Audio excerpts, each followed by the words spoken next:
All right, check, check. You know what it is, ladies and gentlemen. Hip Hop Mike live from the crib with a special guest who is checking in from the Carolinas. I mean, my man is making some incredible music and putting out some great vibes. I mean, I've been keeping up with the Instagram. I clicked the tag. I gotta hang on. Let me do my due diligence.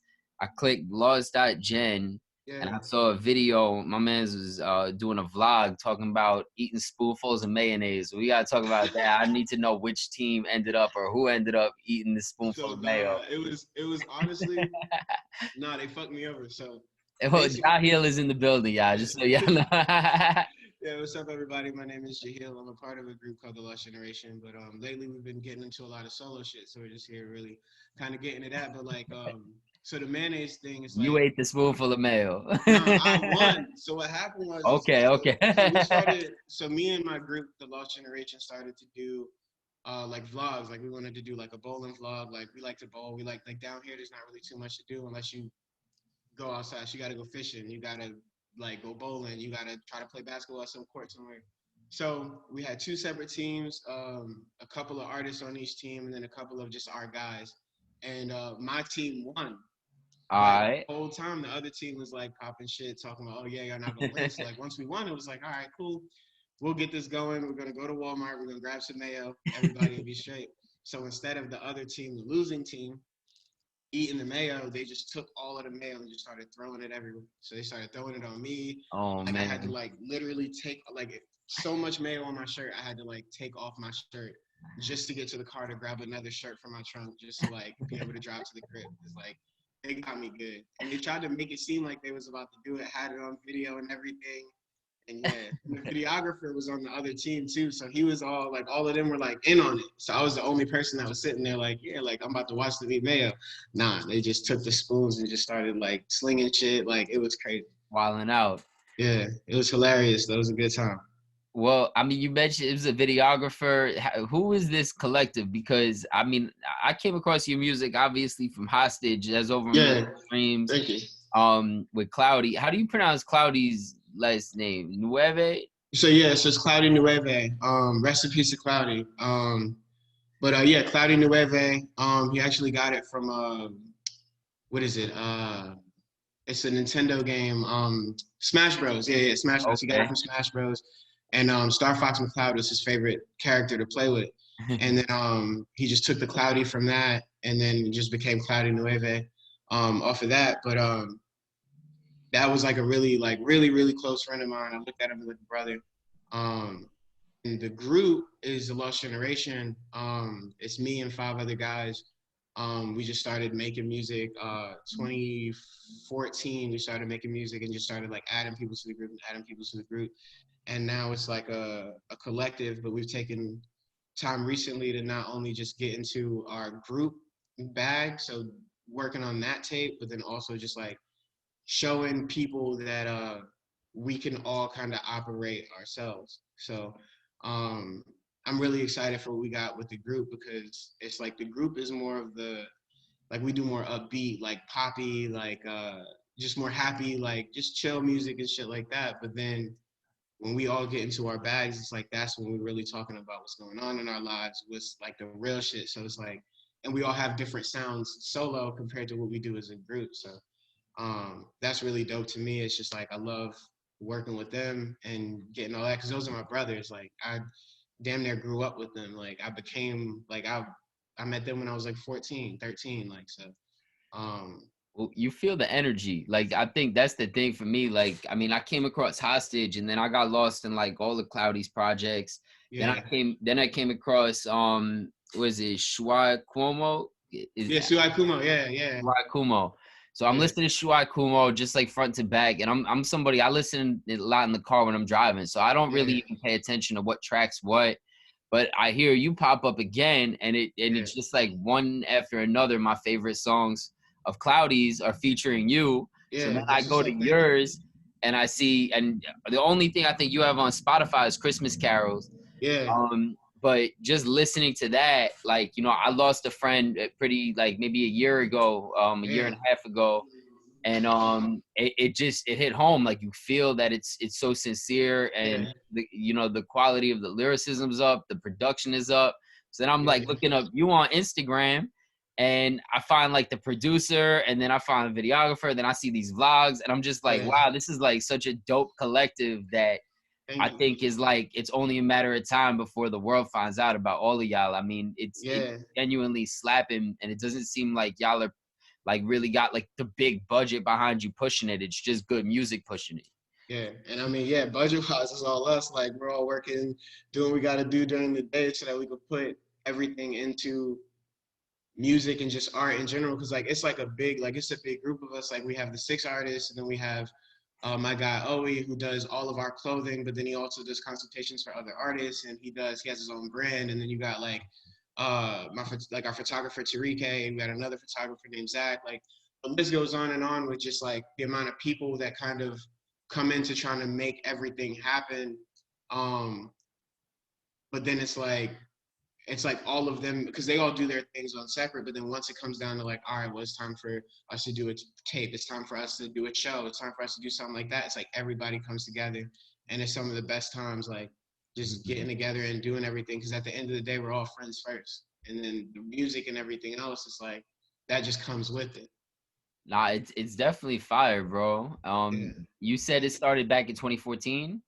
Yeah, so 2014, me, so the Lost Generation now is 6 members, but it started off with 5 of us, and we lost a couple and then gained a couple and then all of that. But it was me, Brody, and Noah, and we were the first 3 that like were recording artists. And then we had our guy DJ, who was pretty much just like our A&R, where he would listen to all of our music, tell us what's good, tell us what's bad, tell us, nah, that's ass, don't drop that, this is fantastic, like keep going with this. And then we had another artist, and his name was Remark, and then he wound up just like shit happens, life happens, shit Yeah. didn't pan out. But so then after that, it's like we got the twins on board, Jigga John and Gold Coat. So we got them on board, and Great that was names. just like, yeah, Oh yeah, y'all right. might have the best names like since Wu Tang, not for nothing. Thank you, man. That's a real good look. I really appreciate that. But so yeah, we got them, and then we got like the star boy Emilio Zapata. Like he's like a real, like he likes to do like the pop music and stuff like that. He has just like this fucking, like it's like a golden voice. Like it's just insane. Um, Okay. so he came along also, and he used to rap, like be super duper lyrical, and then he just took that lyricism and put it into like singing and kind of doing that. So now it's like the 6 of us, and then that's kind of how we do it now. But we started out in 2014. We were all in high school. We used to do theater, Mhm. and Got you. and Y'all was in like Brody, you was in a theater class together? yeah, like we were in theater class together, and then also doing like after school shit, like all of that. So my homie Brody, he was like the one that was rapping, and when Okay. he was rapping, I used to hit him up because I never rapped before, but I used to write. Like I used to write poetry, and I used to just write and try to see like practice it to myself in my bathroom type shit. Mhm. So I hit him up, and he kept bullshitting. He kept like ignoring me, not hitting me back. And then Noah wound up kind of being the glue, where Noah was cool with me and he was cool with him. And he was just like, yo, all 3 of us, we're going to make a song together. And then we did a remix to ASAP Rocky's One Train. All right. And we did that. And then, of course, you got like when you're in high school, it's like some people kind of like you and they fuck with you just because they know you. And then some people like think that it's all a joke. And eventually we started taking ourselves seriously and doing shows and Mhm. traveling a little bit. So then like people kind of started to get hip, and they were like, okay, like I need to actually pay attention to these guys. What's it like doing shows out there? Is it like you do local shows and you say you traveling? Like where were you guys going to kind of expand on it? So outside of North Carolina, we've done 2 shows in Los Angeles, and then we were trying to get something down in Texas, but then like again, it's like you try to do business with people out of state, and it's like some things happen. But we've done the 2 shows in California, and then but in North Carolina, it's like a lot of our fan base just came from and comes from just people that we know, and like those people just being dope and saying, yo, like listen to my homies, listen to my friends, like they're actually good. Like they're not like these SoundCloud rappers that aren't like that don't know what they're doing and this, that, and the third. Like it sounds good. So and that was always like something that annoyed me, but it worked to our favor because people would actually give us a chance when you make that distinct, like this, what is it? When you make that like notice or whatever. Um So think it's authenticity too. Like, you know, yeah, I think just you feel the energy to some extent. Like I listen to a lot of different music, and I don't know if it's like the style, or I don't even want to say it's a style, because it just feels like whatever you guys are making in the moment that you're making it, it's yeah, not forced at all. It feels like it's yeah, very just authentic and organic, and it's not like you're necessarily trying to achieve anything. It's just like you're doing it to do it because it feels yeah. right. And that's what we try to do. Like we try to stay as true to ourselves as possible. And that took a while for us to like realize that that's kind of what works. Like a lot of people, you can make a really good song and you can tell that the artist behind it isn't really speaking their truth. And then you can tell 6 months after when that artist isn't really making waves how he should be or how they should be. But then when you have people that are really talking about where they're from, what they go through, their love life, their how they like to party, how they like to just do whatever, and you can feel that. It's like that's when you have people like, we're not super big by any means at all, but it's like the people that support us, like they've become almost like a family in that way, where like I have like there'll be people where they'll just hit me up and say, hey, like when's new music coming out? And it'll be people that like I remember like by face that just showed up to a show one time, and it's like they'll check in and they'll say, yo, what's up, like how are you, like how you been, and like shit like that. And that's always like super dope. And then on top of that, it's like the majority of our fan base is from North Carolina. So when we do a show, it's like we'll have people that are just consistently going, and we're charging like $10 a ticket. So it's like Mhm. you pay, that's 2 McDonald's meals, and you get to go see a show. You get to go support people that are from where you're from. You get to see people you know, and you get to really kind of be a part of the story. It's like if we blow up tomorrow, it's like they're gonna remember. Damn, like I remember when they were charging $5, $10 for a show, and we went out there and we just had a fun time. Because it's like that's really what it is. It's like you come out, you enjoy yourself, and then you go home and you think about it. Hopefully you think about it and you Yeah. remember it, and that was one of the best times you ever had in your life, or it was the best local show that you ever saw. But that's what we kind of want to do, is we want to just keep it simple. Like just make the music, hopefully you enjoy it, and then just kind of doing it like that.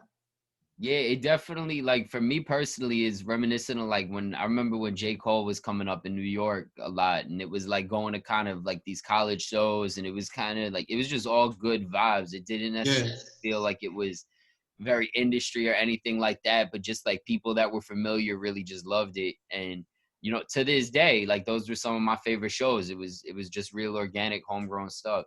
yeah. How far from 2014 did these like California bookings and things like that take place, and how do these people find you? Is it all through the internet? So that was all through so 20, when did we go to club? I think that was like 2018, 2017, 2018. I think it was January of it was like December of 2017 into January of 20, because we went out there for like a week and a half. And it was really two things. So like Noah does he is one of the main figureheads when it comes to all of our shows. So like when he's the one contacting like the venues, he's talking to everybody. We're getting the artists, sending the artists to him, and he's going and contacting them, talking to them, saying, "Yo, like this is what we want to do." Um, and he linked up with some guys out in Cali, and they were doing a show, and it was at this place called Rare House. Right, if it's not in Skid Row, it's right outside of Skid Row. Like it's that Okay, close so where you y'all were go in a like block North down. Cali. Y'all was Yeah, up in like by the bay. yeah, you know, we were yeah. So or we were in LA. We were like in LA. I don't even honestly like I can't even tell you because I don't know shit about the geography of Los Angeles, but we were in LA, and so Noah had just linked with a couple of show promoters out there, and then the other thing was Cloud, because Cloud was staying out in LA back then, and he kept telling us like, "Yo, you guys got to come out. You guys got to come out. Like, let's do something. Like, we could do an interview. We could do a show. We could figure out something to do. We could just shoot content. We could just shoot videos. Go to the studio. Like, I just want y'all out here to feel how it feels to be in LA, because Yeah. none of us had ever been but Amelia. So we're just sitting there and we're like, all right, fuck it. So he pretty much like he helped plug us in with a lot of the other things that we were doing out there, and that was kind of him as a person. Like he was just always like the if he could put you in a position to succeed. He was going to do that, even if it was on the smallest, like the smallest thing. But so yeah, so like he helped us get out there, and then Noah and just like his knowledge of a lot of these people that were out there just doing the same thing that he was doing. So when we did the show in LA, it was like at Rare House, and I think it was like it might have been like a 300-400 cap venue, but it was just dope because it gave us a taste of how it feels to grind somewhere else and how it feels to be like the smallest fish instead of being like who we are here, you know? Where does Cloud come into play in all of it? Like, I mean, because was he part of the collective in 2014, or it sounds like he was kind of on his Um, own stuff if he was out there. yeah, no, so Cloud has always been, Cloud y Nueve has always been Cloud y Nueve. We just, there's a studio in Raleigh or Wake Forest where we're from. And Cloud used to go to the studio. If you ever hear in any of the songs like That Shit Sounds Like Rob, Yeah. yeah, so Rob owns the studio, and Noah and Cloud had went to the studio. They were just at the studio at the same time, and we had heard a lot about him because like he was kind of like a urban legend. Like no, like everybody just heard so much about him, about his music, about what he did like outside of music, just all of that. So everybody kind of wanted to meet him, but nobody knew really what was going on. And Cloud had just gotten out of jail, and he was at the studio, and he was just like there for like a week and just stayed at the studio, slept at the studio. And Noah was there one of the days and like met up with him and everything. And I was actually in Charlotte at the time because I went to UNC Charlotte for a little bit. And I was in Charlotte, and he had hit me up and was just like, yo, like, let's do something together. And I'm like, bro, like, I've been a fan of your music. Like, I'm a fan of yours. So, like, him hitting me up, I'm like, damn, like, that must mean I got the juice. Like, I'm like that. So that's when he hit me up when we did Who Cares on Suhai Kuma. Okay. So that was the first collab that we had ever done. And then I came back home, and we had another show, and we just pretty much just started just rocking with him. But like he always had his own thing. Like he had his own collective called Dirty Society. Um, and like that was just always his thing. And then we were always a lost generation, but because of the fact that like we were so cool with each other, we just always did everything. Like when we did a show, we made sure to have them on it. When they were doing anything, like they made sure to show love, like made sure to look out. So it's just always been love between just the both of us. And like I look at some of those, like some of the guys from Dirty Society as brothers, and I know we just that's just kind of how we operate now. But it's like two separate entities, and like Cloudy was always just doing his own thing, but because of the fact that he was just a loving dude, like he just wanted people to get to where he was. So he was just like, all right, I bet like if I could give you some knowledge, if I could put you in a room with somebody, like I'm gonna do that.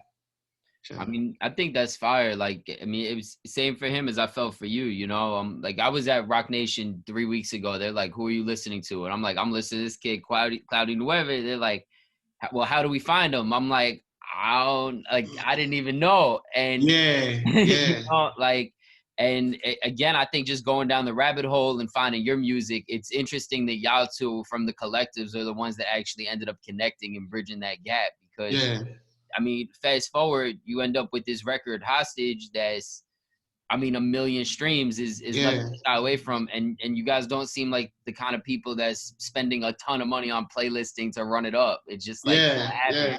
And and like that was just crazy to me because when we first did the song because me and him were gonna drop a collab tape. It was gonna be me and him, and we were gonna do some like Andre 3000 big boy type shit with the fucking cover art. Like we had everything like kind of set up, but then he was still going back and forth from LA. So it was like he'd come here, we'd have a little bit of time to make something, and then he'd be focused on he still has to focus on his solo career. So he was focusing on that.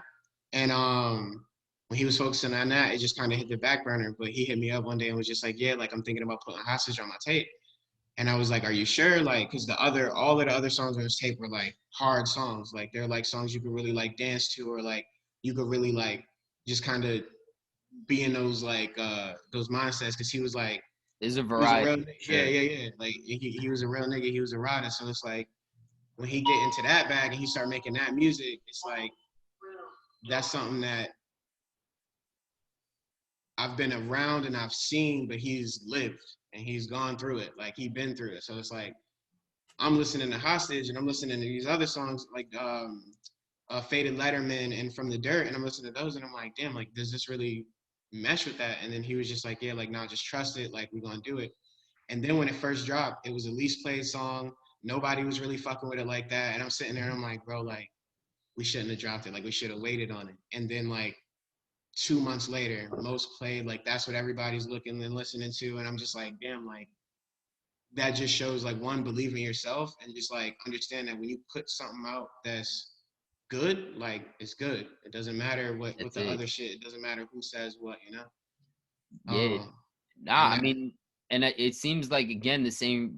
I mean, for your music, because even Christmas carols. I mean, fast forward, obviously the world loses them, and you come out with Christmas carols, and it's like that hits home, and it's not just a record you listen to once and it's done, and it's like it's something you listen to over and over, and it seems like your style of music. I mean, from what I could find, is kind of the same way. It's just infectious, you know. thank you. I appreciate you. I appreciate you Much definitely. love. I mean, was that something that you think he saw in you the same way that you saw in him, is just listening to the tapes, or was it more the personal chemistry that you think brought it all together?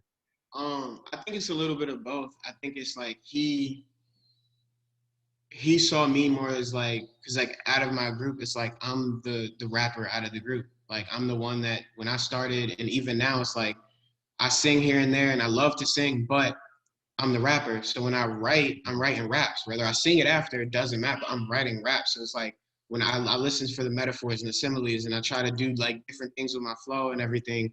And I think that he saw that and was just like, nah, like you got it. Like you're a little bit more well-rounded at this point. Cause when we first met, I mean, it's like 2016, 2017. So it's like he was like, you're a little bit more well-rounded than a lot of these other guys. And they got up eventually and they got their back right now. But back then I think it was just like kind of that. And then on top of that, it's like being friends first. Yeah. Like after we did Who Cares, we didn't do another collab for another what, like year and a half, and we just became friends and we just started fucking with each other like that. And eventually he would just have these studio sessions and he'd be like, yeah, I want all of y'all to pull up to the studio session. So whenever I was free, I'm like, all right, hell yeah, I'm there. We pull up to the studio session and then we would get some shit shaken. Um, and I think it was just like that kind of created the chemistry between me and him, where it was like we were able to bounce off of each other and like get those ideas. And then he was just like a menace in the studio. Like he would just walk in, like hum some shit, and then 2 seconds later he has this whole verse. So it's just like I'm looking at that and I'm like, man. And then I used to write, so I used to look up to him doing that and just being able to like go in there, mumble for a couple of takes, and then have his whole verse or his whole hook. And then me, it's like I used to take days. I still take days and days and days to write what I want to write. So he used to push me to just be more in the moment, and then I used to remind him how good of a writer he is. Because like when he first started out, like that's all he was doing was writing. So I used to tell him like, bro, like you just freestyle this. Like imagine what's gonna happen like the one day that you decide to just sit down and write some shit. Like I was just like, bro, like you're gonna like it's gonna be the best thing that anybody's ever heard. It's wild. Yeah, I mean, I worked with a kid for a while, then I think sometimes that natural ability is just there. Yeah. And I don't want to say like work ethic, but there is something different to sitting down and writing through all of it that makes me wonder with people who are just like referencing to Yeah, what they're capable of to some extent. exactly. Um, And oh no, I wasn't asking if it shifted you at all. Have you tried going in the studio and not writing, but just kind of referencing? Has it changed your um, style working with somebody like that? I kind of had like a middle.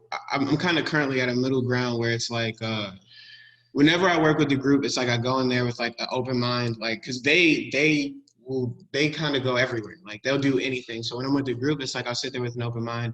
If I hear the beat and I'm like really messing with the beat, I'll be like, all right, bet, and then I'll write something while whoever is doing the hook is recording the hook. But that's kind of like my middle. But like before, I would have 6 different verses, and whenever we went to the studio, I would like have 6 different beats and 6 different verses, and whoever else wanted to get on the song can get on the song. And then I just realized it's like that makes it my song and it's less collaborative. So I have to make sure that like everybody kind of has thoughts into the creative process.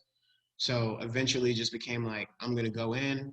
I know that I can write something. And if I can't write something, I'll tap out. There's so many songs that we have released where I was supposed to have a verse on it, but in the moment I was like, I can't get to it. And then it became a better song without me.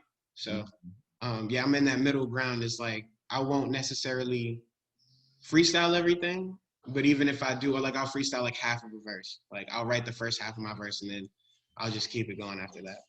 For the most part, I still write everything. Is the focus like on doing things together as a group, like in working on music now? Are you guys working on a lot of collaborative stuff, or have you kind of stepped away and become more of a solo artist and being the only rapper? It's a little bit of both. Again, like 2020 when COVID hit, um, it was a big. It was harder to get into the studios. It was harder to really link up with everybody, and everybody. We used to all live in the same house, and then everybody moved out to their different spots. So, um, I'd say for a couple months, like maybe from like March until honestly June, nobody was really recording. Nobody was really focused on music. We weren't really talking about any of that. We were just kind of living our lives. We were all doing our own thing. And then June hit, and we decided like we literally booked an Airbnb. We were like, we're not gonna go to anybody's house. We're gonna get an Airbnb. We got an Airbnb like maybe 10 minutes away from where we all like would stay at, like in a medium, like a center place or whatever. And we just we stayed there for 4 days and kind of just got back to it. And but even then, it's like while we were doing that, whenever I got a chance to record like some solo stuff, I was just recording. And I would go over to Noah's crib because Noah had all the studio shit at his crib. So I would go over to his crib every single day and I would just sit in front of the computer, load up a beat, and then I would just record myself. And because Brody taught me how to record, so I recorded myself the whole time. And eventually I was like, I haven't dropped a tape. I dropped the tape in 2014 and it's only on SoundCloud and it's called Earth. And since then I haven't dropped anything solo. And I was like, I think it's time for me to do it. And like a lot of people have been telling me to drop something solo. And I'm just like, you know what? Like I could drop some solo stuff and still, and it's not going to take away from the fact that we're a group. Like, Yeah. and even if I drop something solo and it blows up tomorrow, then it's like, I'm still like I got it tatted on me. Like I'm still like that's my family. So it's like that's still my people. So I'm never gonna shy away from them, even if I do wind up being big as a solo guy. Like Yeah. um it's still gonna be like Incorporate them. Like you could always yeah, have a project or something where you incorporate your people too, you know? yeah. And that's kind of like where I'm at. It's like I wanna and that's kind of where we all are. And that's why like Noah dropped something solo. Brody just dropped something earlier this week. Um and it's like or rather last week, but it's like that's kind of the mindset that everybody has is if we do something solo, it's like, all right, well, we'll do something big solo, and then we're gonna bring everybody with us. Because at the end of the day, like I said, like we're friends first and we're family first. So all of the other like a lot of people will tell us like, oh no, you know the group thing's gonna end eventually, and it's like groups end when they start as groups. Like we were friends before we started as a group. Like I was cool with Noah and Brody before we ever got on the track. Like we were already like tight. So when you got that type of mentality that you're like your friends are your friends and your family are your family, everything else is secondary. So even if we did decide, okay, we're gonna break up the group or we're gonna leave the group or that's gonna be the back burner, we're still gonna root for each other. We're still gonna go out and do everything that we can to make sure that we all succeed and then make sure that we all eat. Yeah. We always say if one of us eat, all of us eat. And like we stand by that. I mean, I definitely think too, there's a way to keep it like where it's not like overanalyzed or too structured, you know? Yeah, Like, I mean, you've seen it with a lot of groups. I mean, I always use Wu-Tang as an example. They're like super group, but yeah, even with Dream Chasers, they'll drop a project together. You know, TDE drops projects together. Wu-Tang has dropped tons of projects together and yeah. Reddit branched off or, you know, so there's a lot of different ways you can go. I mean, the Exactly. tatted on you, regardless, it's Yeah. not going anywhere. Exactly. Like that's what I'm saying. And it's like the love ain't going nowhere, but even if like what you said, like what Dreamville does and what TDE does, and that's kind of like we're like in the earlier stages of that where we're still taking pride in like the group thing, but eventually it's like, okay, well, we're gonna do a tape where it's all of us and we get some of the other guys from out in Raleigh and the other guys from Charlotte and from the 336 out here and we put them on a song and say, all right, well, we're going like so there's like a lot of different things that we could really do. And it's still like the possibilities are still endless. So never straying from that. Cause like that's my family. What are we gonna get some more music for the Spotify? Because right now you only have the one record on there. I definitely need like at least 100 more records on. I mean, I know No, you said off the air you work a regular job too. Like, how do you yeah. find balance to do all of it? Like, what's the regular job? Does it complement Uh, any of this or? nah, it doesn't compliment anything at all. I literally work. I have 2 restaurant jobs, and how it complements is just like I'm cool with the people, like I'm cool with my managers. So the people that are signing my checks and the people that are making my schedule, like they understand that this is a job to me. That like if I got something going on with music, I'm out. Like I don't Yeah, care what it is. There's been a lot of times where like I'll let them know, yeah, nah, I got a show on this day and it's a Friday. I'm not coming in. Like it's just not happening. Like, and I always tell them, I'm like, yo, you could fire me, you could take me off the schedule for a week, whatever you got to do to punish me, if that's what you really got to do. Like, but they're just really understanding people, and like and I love them for that. Like so yeah, they just really rock with me like that. And then as far as like music goes, it's like I'm working on the tape right now. I'm getting it finished up. Working with 2 guys, my guy Exotic and my guy Beats by Mark, and also my guy Rob. Rob is also working on that with us. And yeah, we're just getting everything kind of like done. All the recording is done, and the beats are probably, I'd say, like 80-90%. And same with the mixes. But I really kind of wanted to, like, I'm really, really particular about everything I do. So I really want to take my time and make sure that like I'm super proud of what I'm putting out. But yeah, so like I got like, yeah, my cover art's done. I got video ideas, like I got all of that done. And yeah, so I'm working on that right now. It's gonna be called Don't Poke the Bear. And love it. yeah, so like hopefully we can get it out mid to late June. It's really right now. What I'm looking at is mid to late June. And my birthday is in June, so I might try to finesse something with that, but we'll see. But that's fire. It sounds like it's all coming full circle, like within the year, of getting back to it, Yeah, guys, and working on your own stuff. exactly. And that's what I love about it. It's like we went through a little bit of time where everybody was just kind of landing and figuring out like getting our feet and getting our shit straight. But now it's like, all right, well, now it's time to eat. Like now it's time to really get out here and get back to doing what we know best. Like so that's what I'm really excited about. Well, I'm excited to hear the records, bro. I feel like I've been getting lost in as much stuff as I could find. If you have a link that you could point me in another direction, I'd love to listen to more. But I Hell mean, yeah. again, it just seems all very genuine and organic. And I Yeah, mean, thank you. in hearing the story, it speaks a lot, I guess, to the nature of like where it started. I mean, coming together in the theater class in school. I mean, working at a restaurant. Clearly, you got discipline. Working Yeah, in the food industry. Like I've done the same myself. I've worked in a ton of restaurants, and like yeah, it's a hustle. So I mean, clearly the effort is being put in, and I mean the fact that you're able to do a lot of the stuff yourself, I think it speaks wonders to where you're about to go, bro.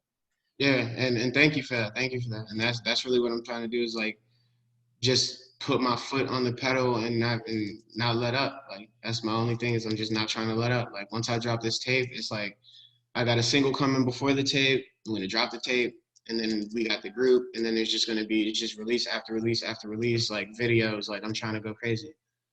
Well, definitely keep me in a loop, man, as things roll out. Like, I mean, you're somebody whose name is for sure gonna be in my mouth when I'm talking to people moving forward about music. And like I said, I just think it's dope for what you're doing, man. I was excited to chop it up with you today. Yeah, and I appreciate that. Thank you for having me, man. I really appreciate. Like this was a real good conversation. Nah, all Yeah, love. I mean, let's do it again when the tape's ready to come out. Let's talk about what you got coming, and let's stay in touch. I mean, you have my number. How can people keep up with you that are watching this? Is Instagram the best way, or? yeah. So Instagram, Twitter. My at is Jaheal Jaheal_. Um, I don't really be on Facebook like that besides like personal reasons. I should get on Facebook a little bit more, but my family's up there and it's just like I'll be fucking with my family up there. But yeah, Instagram and Twitter. And then just looking up my name, Jaheal, on Apple Music, Spotify, wherever you could stream music, YouTube, wherever. Fire. All right, man. Well, I appreciate it. I'm gonna wrap this up, but definitely stay on with me for a second. We gotta take a pic, and I'm gonna do one of these digital. All right, for sure. Let's get it. Jaheal, ladies and gentlemen, make sure y'all check for him. Yeah, thank you.